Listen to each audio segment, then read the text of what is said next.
Joining us now live here in studios, Congressman Jim Himes, Democrat of Connecticut. He is the ranking member on the House Intelligence Committee, which is always important, but days like this, it's crazy important. Congressman, it's nice to see you. Good to see you, Rachel. Do you think that President Biden's personal plans to visit Israel the day after tomorrow are indicative that there has been some sort of major breakthrough that he wants to be there to take credit for? Or is him going there something that will hopefully shake loose those kinds of diplomatic advances that we haven't yet seen? I don't think there's anything to celebrate just yet. And based on the contact I've had over the course of the last week or so at the White House and, State Department and elsewhere, I think what this is largely about is just indicating his personal and the United States' commitment to keeping this war from getting regional, from getting bigger.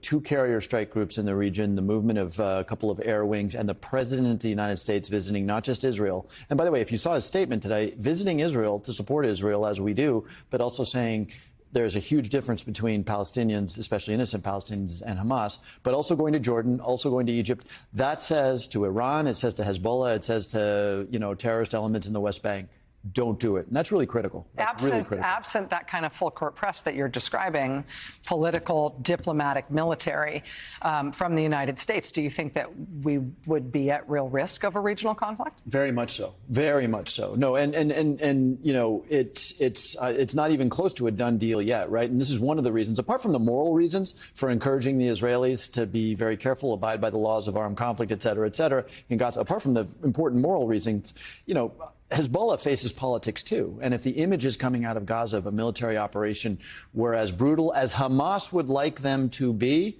Hezbollah might feel like they've got no choice but to jump in. And today, if that happened, it would be very, very bad. Had that happened a week ago when Israel was caught on the back feet, it could have been a true crisis for the state of Israel. What about our allies in the region? Countries like Jordan, where the president's going to be visiting. The issue of leverage and diplomatic skill when it comes to nations like Qatar trying to intervene in the hostage issue. Those thorny questions that I was just discussing with Ayman about Egypt and its own interests in the Sinai Peninsula, the crossing with Gaza, what it's being asked to do, what it feels like it can do. What do you make of our diplomatic effort right now, how much effort's being done there, and what else could be done that hasn't already happened? Yeah, well, apart from what we were just talking about, trying to keep it from the conflict from widening, Egypt, Jordan, Saudi Arabia, these are rulers who very much worry about their own heads. And right now they're thinking, our street. And this is certainly true of the King of Jordan. It's true in Egypt, where they have massive economic problems to begin with. Saudi Arabia is a little different case. They're worried about their own survival. And so they, too, have an interest in this conflict not widening. They also have an interest, and this is why so many of them released statements that were, pretty aggressively, uncomfortably, shall we say, pro-Palestinian. By that, I mean, no problem being pro-Palestinian, but pro-Hamas takes us to a whole other world. They really worry about their own survival.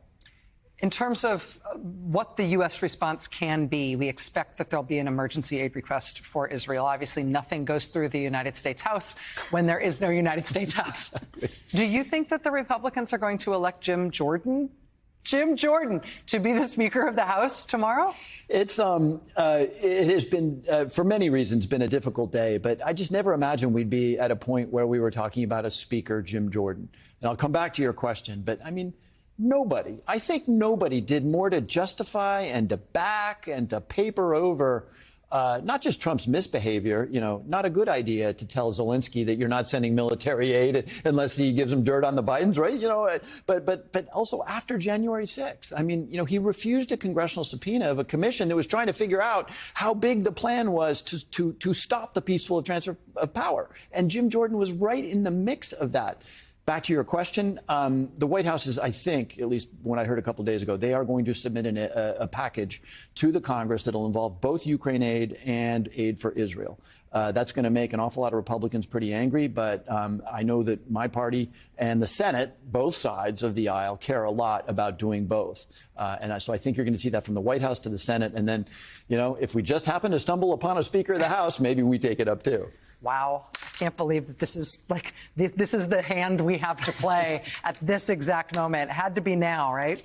Congressman Jim Himes is a Democrat of Connecticut. He is the ranking member, the top Democrat on the House Intelligence Committee. It's always good to have you here, sir. Good to see you, Rachel. Thank you very much.